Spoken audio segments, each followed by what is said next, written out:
Hello po mga ka-reels.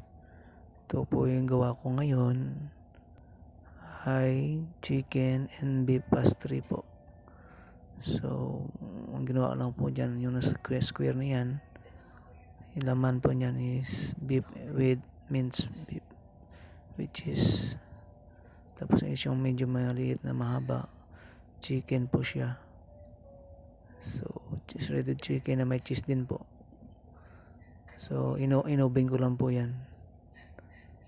So, yan po, binuksan ko po yung sa beef. Yan po ang laman yan. Yan. Tapos yung isang maliit po. Yan. Kita niyo po, yan. Iniwa ko na po. So, yan, chicken po ang laman yan. Pero Arabic style po siya. May mas spices po siya. Sumak po nilagay ko dyan at saka onion. So, yan po.